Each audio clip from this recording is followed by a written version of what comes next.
I still remember the exact sound of the room when it happened.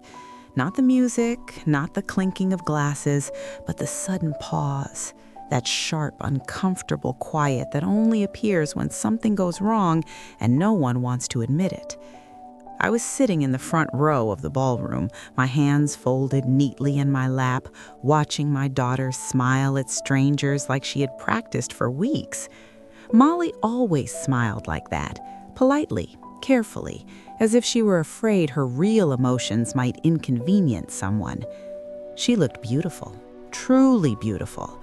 The kind of beauty that doesn't come from the dress or the makeup or the expensive lighting, but from hope, from believing the future will be kinder than the past. I had raised her to believe in love. I had not raised her to disappear.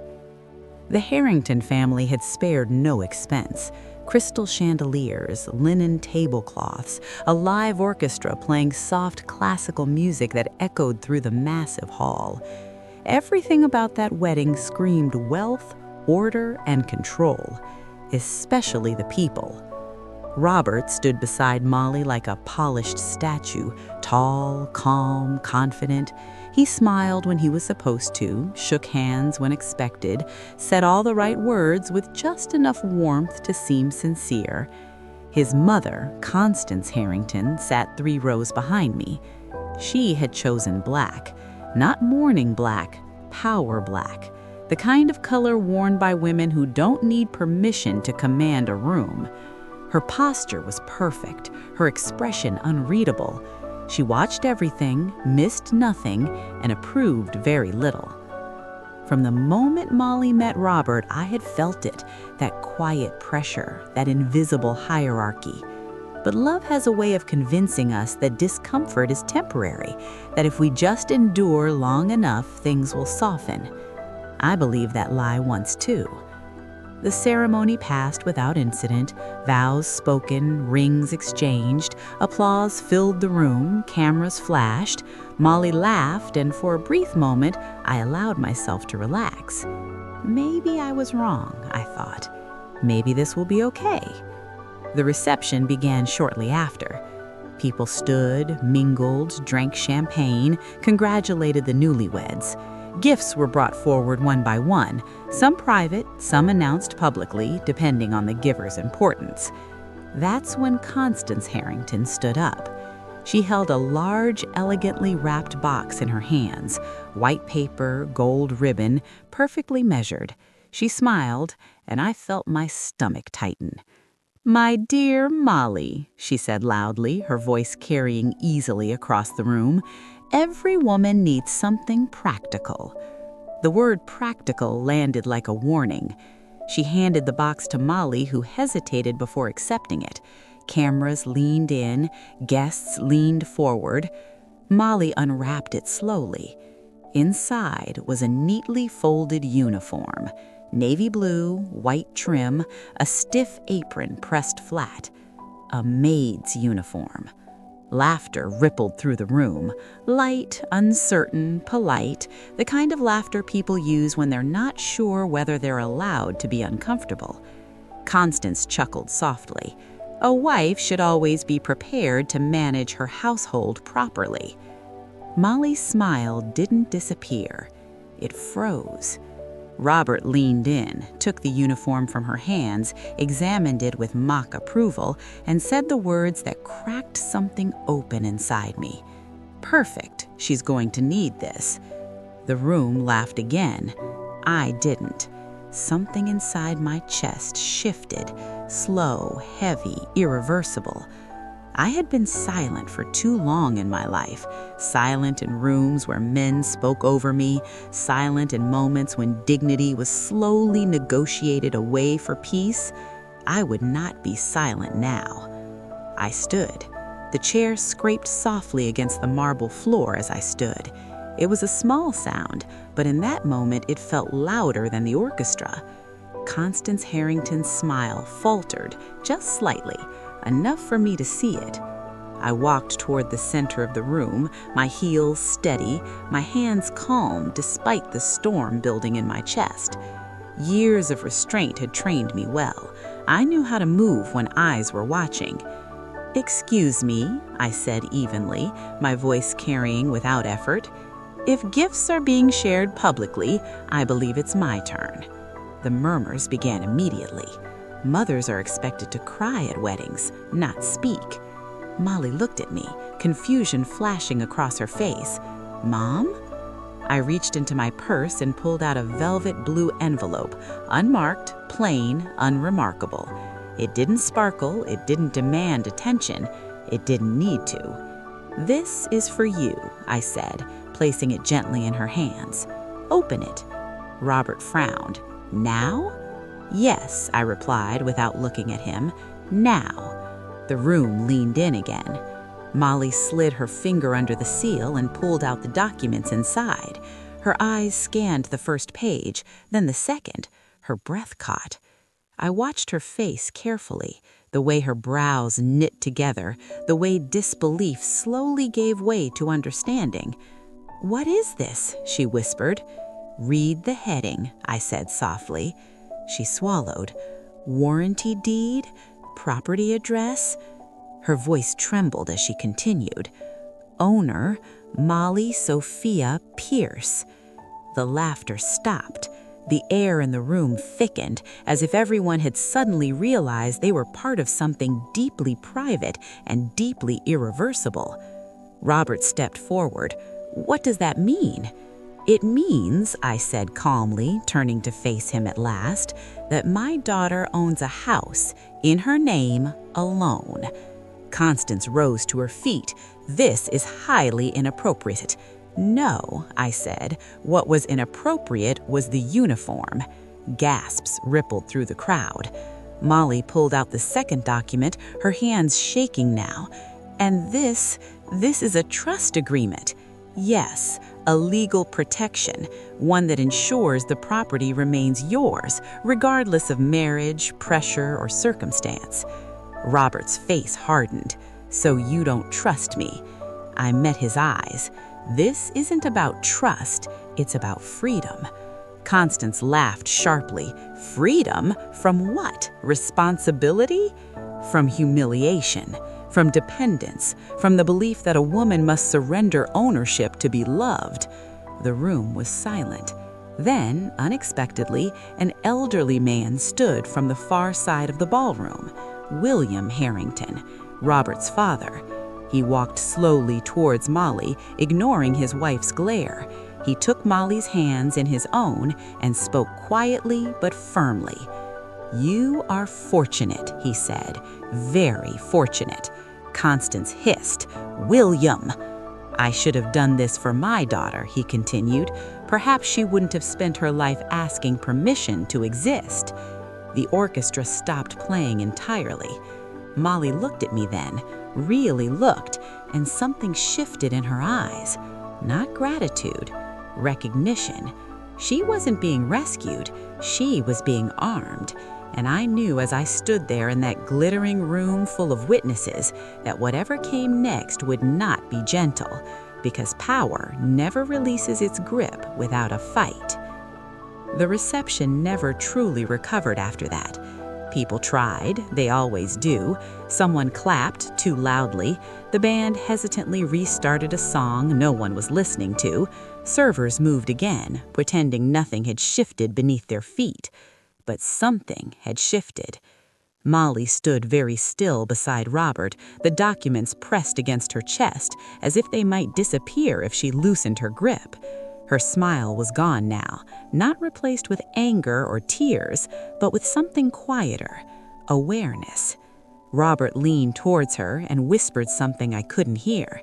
His jaw was tight, his expression carefully controlled, the way people look when they are furious but determined not to show it in public. Constance Harrington sat back down slowly, her face smooth again, as if the interruption had merely been an inconvenience. She lifted her glass and took a sip of wine, eyes never leaving me. That's when I understood something clearly. This was not over. It had only begun. Molly excused herself from the table a few minutes later and came to me near the edge of the ballroom. "Mom," she said quietly, Did you plan this? Yes, I answered honestly. How long? Long enough. She nodded, absorbing that. You didn't tell me. No, I said gently, because I needed you to choose your future freely, not out of fear and not out of loyalty to me. Her eyes filled with tears, but she didn't let them fall. I don't know what he's going to say, she whispered, glancing towards Robert. I know, I replied, and that's why this matters. She hugged me then, not tightly, but with intention, like someone grounding themselves before stepping onto uncertain ground. Robert approached us moments later, his expression neutral, but his voice sharp. We're leaving early, he said. Molly looked at him. I'm not finished. Yes, you are.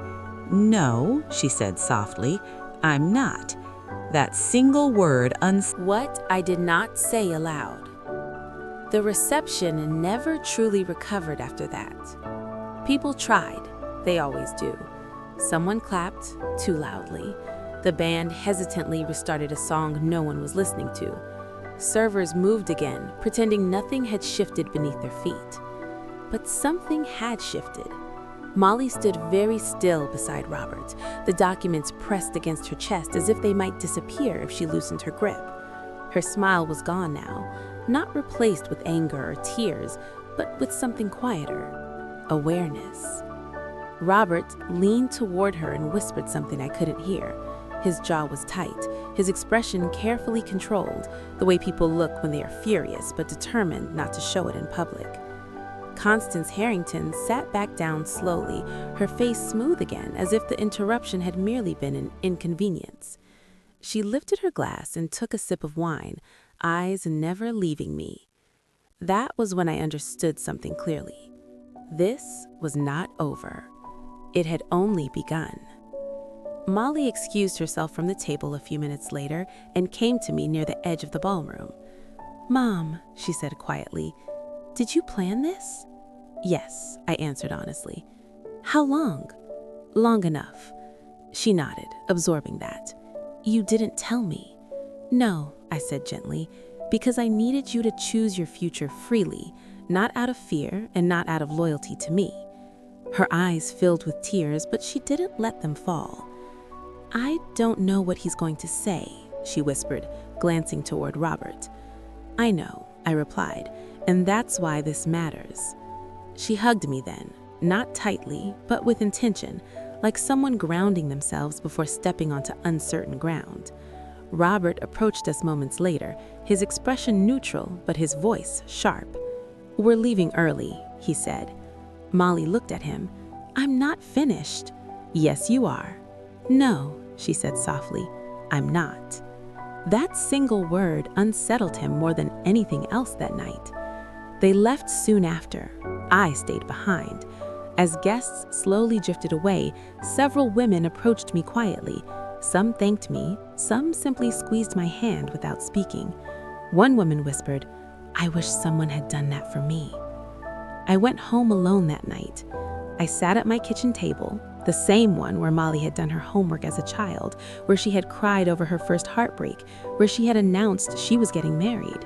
I poured myself a cup of tea I didn't drink, and I waited, because I knew the next call would come. It always does. The call I was expecting.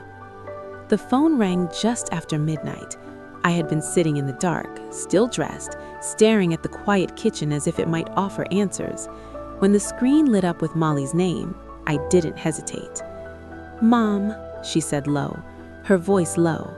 "We're on the way to the hotel." "How are you?" I asked. Silence stretched between us. "He hasn't said a word," she finally replied. "Not since we left." My hand tightened around the phone. "Has he been cruel?" I asked carefully. "No," she said. "Worse. He's been cold." I closed my eyes. "That silence is not peace, Molly. It's punishment." She exhaled shakily. "I keep replaying it in my head. The uniform, the papers, everyone watching. You did nothing wrong." "I know," she said, "but he keeps saying I embarrassed him." I felt the familiar ache. the one that comes when you realize someone you love is slowly being reshaped to fit another person's comfort. "Molly," I said gently, "listen to me. Anyone who feels embarrassed by your independence was never proud of you to begin with." She didn't answer right away. "I'm scared," she admitted. "So was I said. "Every time I chose myself." That night, after we hung up, I opened a drawer I hadn't touched in years.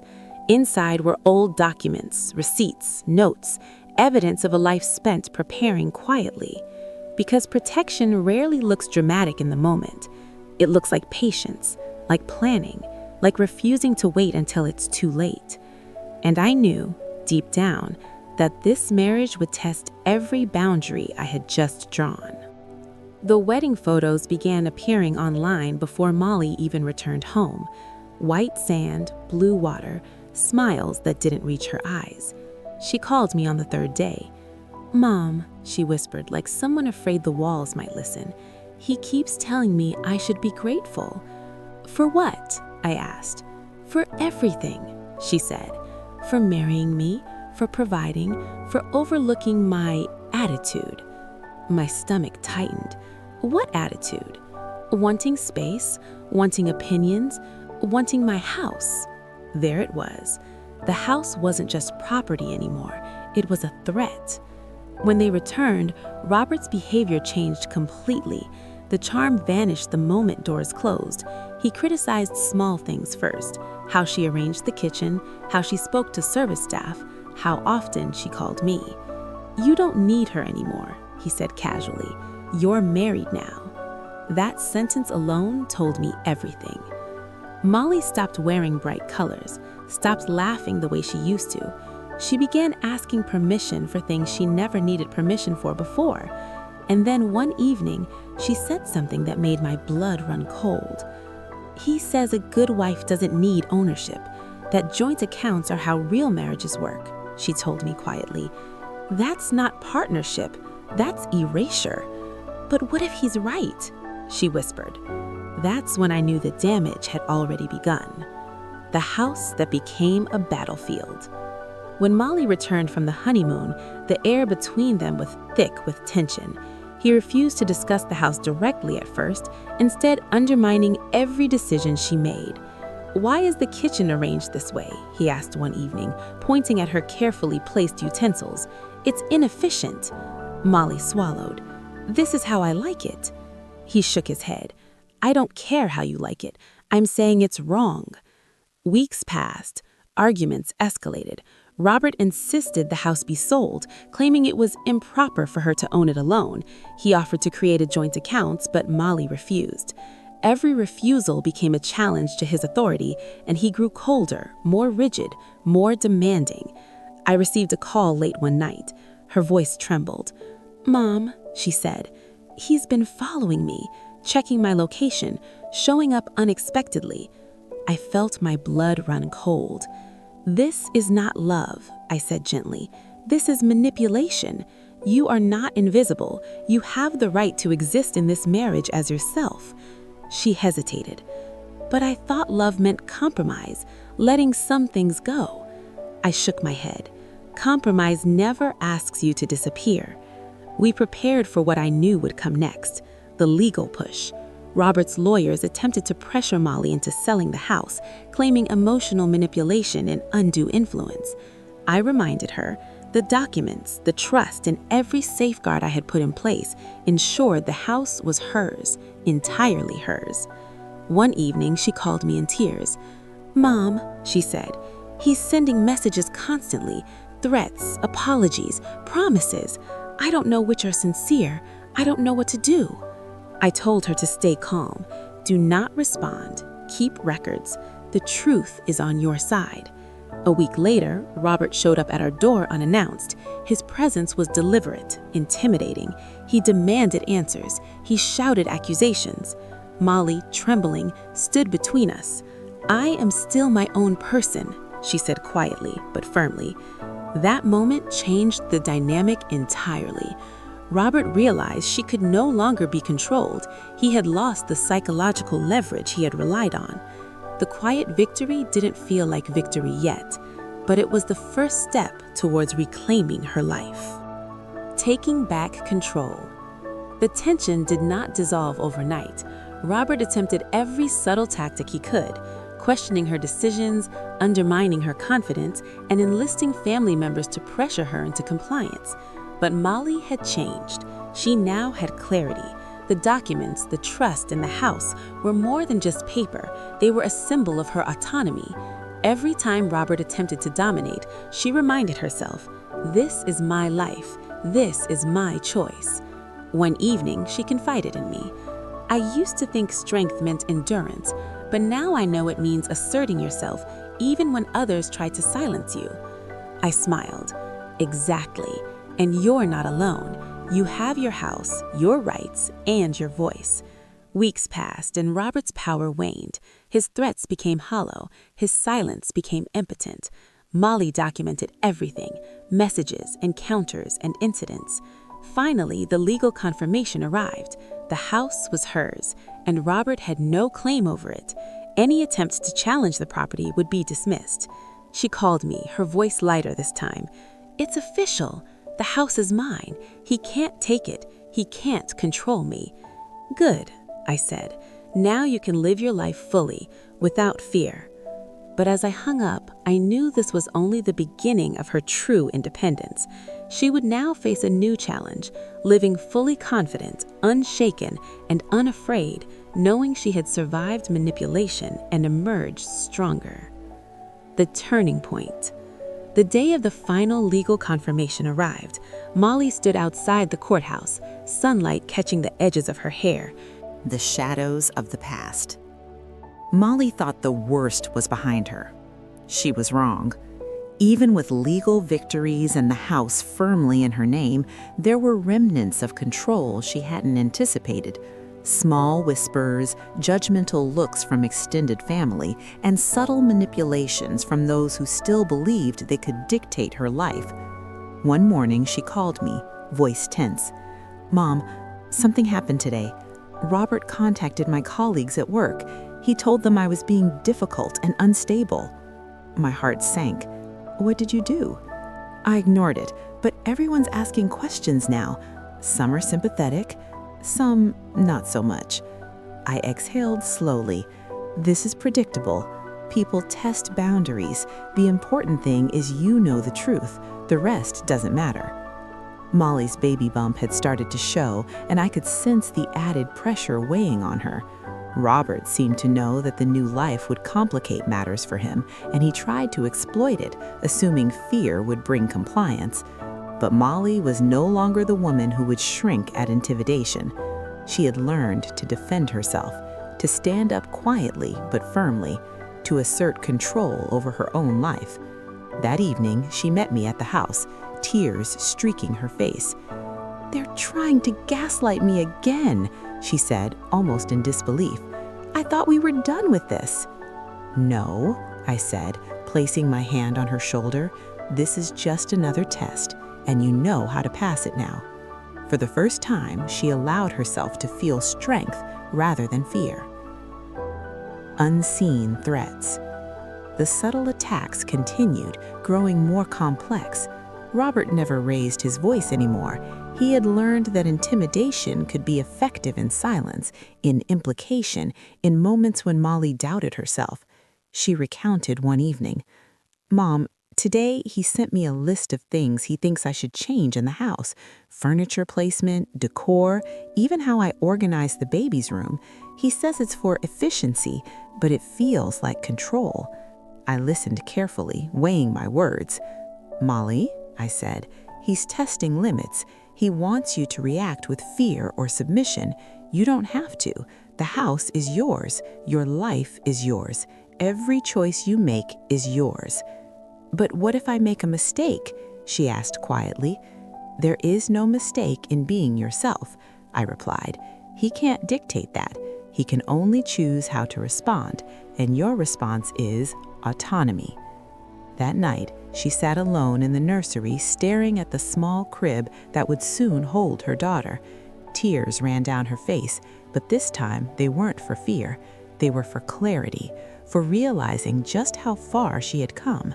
It wasn't enough to win the battle legally, she had to win it emotionally.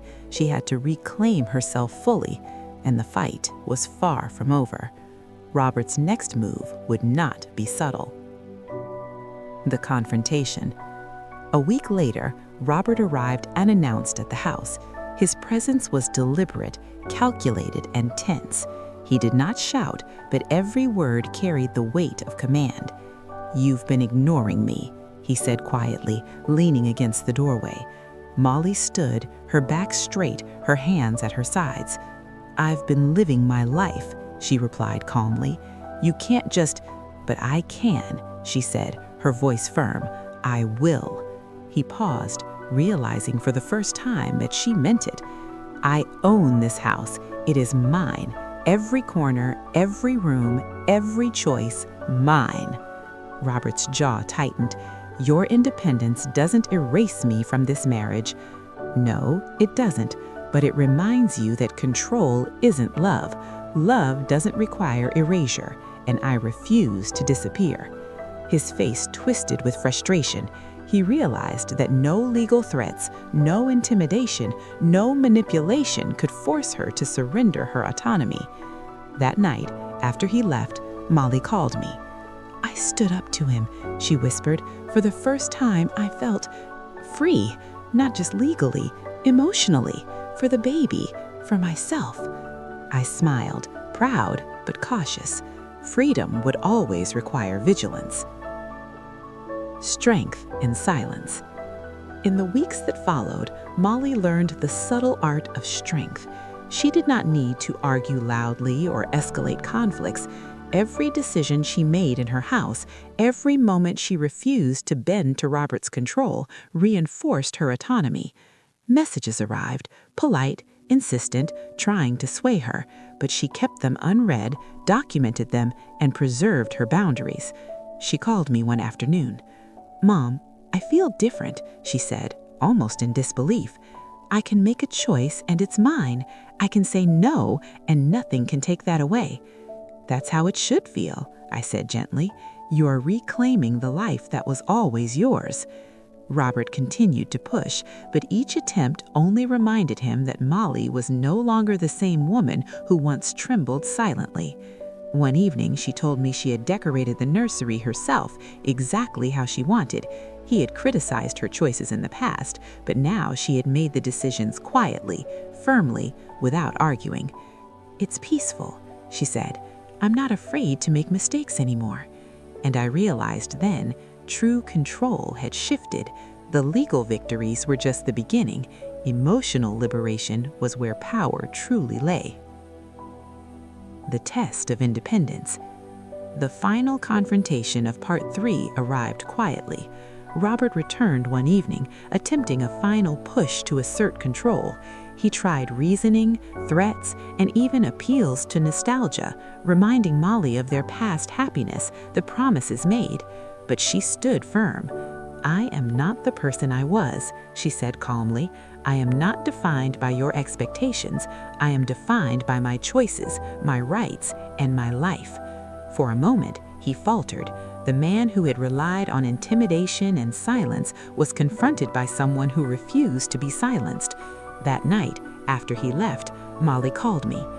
"I stood up to him," she whispered. "For the first time, I felt free, not just legally, emotionally, for the baby, for myself." I smiled, proud but cautious. Freedom would always require vigilance. The last attempts at control. Molly thought the battles were over. They were not. Robert, frustrated and humiliated by his inability to control her, began orchestrating subtler attacks. Phone calls that arrived at odd hours, messages sent under the guise of concern, attempts to involve his family to sway her emotionally. She called me one evening, voice low but firm. "Mom, he's trying again, subtly this time, claiming he knows what's best for me and the baby." I replied calmly, That's manipulation, not guidance. You know your rights, you know your house, your life, and your choices are yours alone. Stand firm. She hesitated. It's exhausting. I feel like I'm constantly on guard. That's natural, I said, but vigilance is part of freedom. You've reclaimed your life. That doesn't end when someone dislikes it. That night, she sat in the nursery, looking at the baby's room she had designed entirely on her own. For the first time, she realized that control was not about power over her possessions. It was about influence over her mind, an influence she would no longer surrender. The emotional stand. Robert's strategies became more persistent. He no longer tried open confrontation. Instead, he attempted to provoke doubt and guilt. "Your mother is turning you against me," he said one night during a phone call. "You don't need to defend her. I'm your husband." Molly stood her ground. "I am still myself," she said quietly but firmly, "and I will not be silenced, erased, or manipulated." He paused, perhaps realizing for the first time that his control was slipping entirely. The following week, she received calls and messages from his family, subtly threatening social and emotional consequences. But each time, Molly responded with clarity and calm. "I will not give up my rights," she told me during one call. "I refuse to let fear dictate my life." I reminded her, every time you assert your boundaries, you are reclaiming not just the house, but your dignity, your future, and the life of your child. Molly nodded, understanding at last that true independence was not just legal, it was emotional, and nothing could take it away if she held firm. The breaking point. Weeks of subtle pressure reached a peak. Robert appeared at the house one evening, his presence heavy with intention, not shouting, not pleading, just standing in the doorway, eyes sharp. "You've ignored everything I said," he stated plainly. "I've chosen my own life," Molly replied firmly. "I will not compromise my autonomy, my safety, or my home." His jaw tightened. The man who had thrived on control realized it no longer existed. "This isn't over," he said quietly. "I don't care," Molly responded. That single exchange was transformative. No argument, no legal paperwork, no threats could reverse the change. Molly called me later that night. Her voice was exhausted, but it carried a new weight. "I'm no longer afraid," she said. "I've finally accepted that control doesn't come from others. It comes from claiming your own power." I smiled, recognizing the quiet strength that had grown within her. Claiming her life. The following days were quiet, but tension lingered like a shadow. Molly began to organize her home, her routines, and her decisions without fear of objection. Every choice reinforced her independence. She confided in me one afternoon, "Mom, I never realized how much I relied on others' approval, even Robert's. Now I feel free." "That freedom is yours," I replied. "It was never about defying him. It was about claiming yourself." Robert's attempts to regain influence became weaker. Each text, each message, each subtle challenge was met with calm resolve. Molly's boundaries were clear, unshakable. She decorated the nursery fully on her own. She reached out to friends and family on her terms. She planned her future with intention rather than fear. For the first time, she could breathe, truly breathe, without the invisible pressure of control bearing down. The final test. Robert made one last attempt to reclaim influence. He arrived at the house, calm but deliberate. He spoke softly, carefully, trying to provoke doubt. "You thought marriage meant compromise," he said. "I thought we were a team."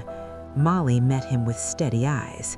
A team does not erase its members. Compromise does not require surrender. I am still me, fully, completely. His face betrayed frustration. For the first time, he understood that words, threats, and manipulation no longer had power over her. She called me later that night. I feel unshakable, she said, for the baby, for myself, for the life I choose. I nodded, pride swelling. You've not only defended your house, you've defended your soul. Even after this victory, life would continue to test Molly into new beginnings, the arrival of her child, and the ultimate affirmation of her independence and strength.